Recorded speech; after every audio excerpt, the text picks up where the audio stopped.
56433, mahasiswi jurusan PGSD dari UT UPBJJ daerah Jambi.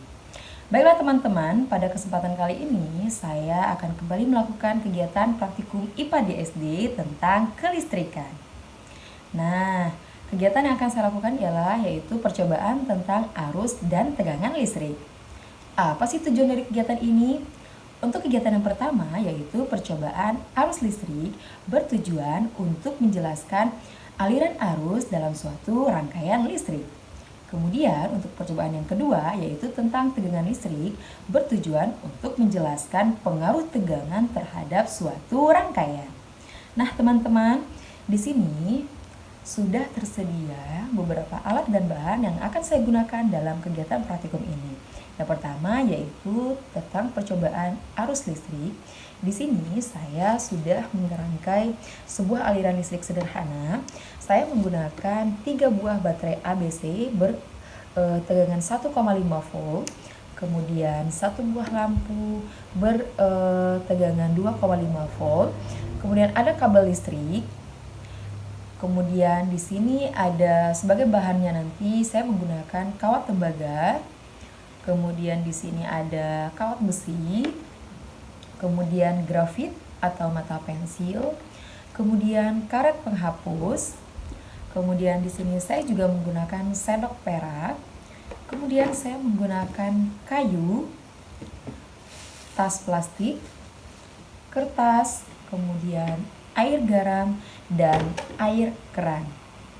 Nah, teman-teman, prosedur kerjanya nanti ialah di sini saya sudah memisahkan antara kabel merah dan kabel putih. Nantinya kedua kabel ini akan saya hubungkan dengan bahan-bahan yang sudah tersedia untuk melihat atau mengetahui bahan tersebut bersifat konduktor atau isolator. Nah, apa sih maksudnya bersifat konduktor dan isolator? Jadi teman-teman, bahan yang bersifat konduktor artinya bahan tersebut dapat menghantarkan arus listrik. Jadi nanti ketika bahan tersebut saya hubungkan dengan kabel ini, maka akan ditandai dengan menyalanya lampu ini ya teman-teman. Sementara bahan yang bersifat isolator, lampunya tidak akan menyala. Nah, yuk simak langkah berikutnya. Pertama, saya akan mencoba dengan kawat tembaga. Kita hubungkan ya teman-teman. Ternyata lampunya menyala, berarti kawat tembaga bersifat konduktor. Kemudian kawat besi akan saya hubungkan. Ternyata lampunya juga menyala ya teman-teman, berarti kawat besi juga bersifat konduktor. Kemudian karet penghapus. Lampunya tidak menyala, berarti karet penghapus bersifat isolator. Kemudian di sini ada grafit atau mata pensil.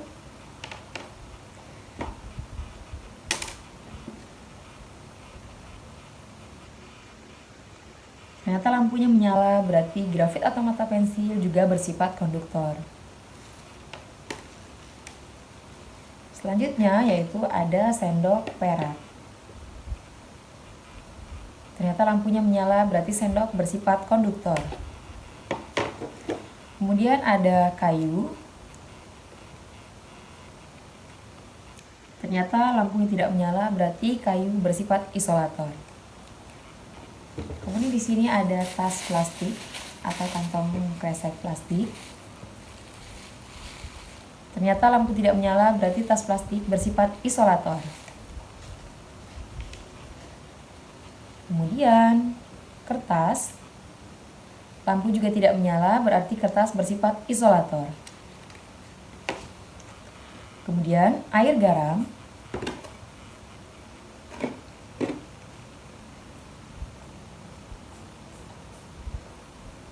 wow, ternyata air garam bersifat konduktor ya teman-teman, meskipun redup tapi lampunya menyala. Kemudian yang terakhir yaitu air keran. Bagaimana hasilnya? Ternyata air keran bersifat isolator karena lampunya tidak menyala ya teman-teman. Nah, sudah semuanya. Ternyata dari semua bahan yang saya gunakan tadinya,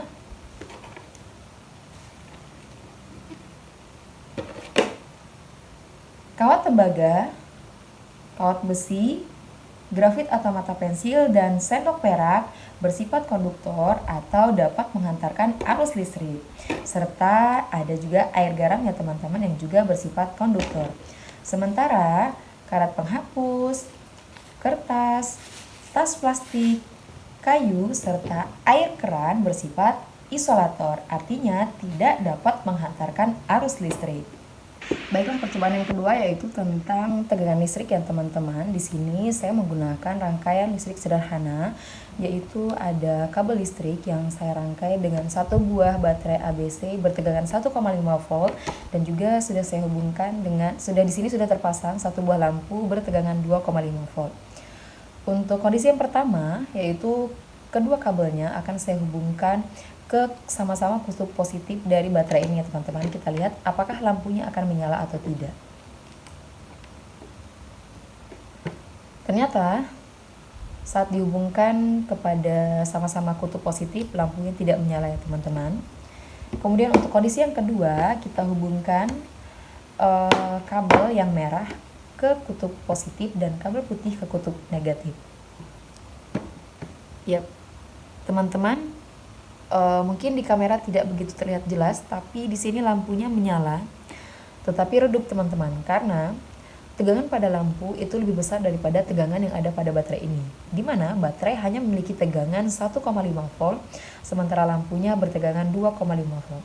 Jadi untuk kondisi yang ketiga, baterainya akan saya tambah lagi satu, artinya saya menggunakan dua buah baterai dan akan saya susun secara seri.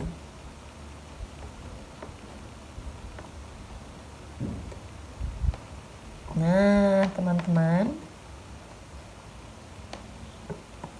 ternyata setelah disusun secara seri menggunakan dua buah baterai, lampunya menyala sangat terang. Ya, karena dengan disusun secara seri tadi, artinya terjadi penambahan tegangan listrik yang semulanya 1,5 volt menjadi 3 volt. Dan itu lebih besar daripada beban yang harus ditanggung. Artinya beban lampu mereka adalah 2,5 volt. Jadi teman-teman, kesimpulannya adalah bahwa tegangan listrik itu berbanding lurus terhadap nyala lampu yang dihasilkan.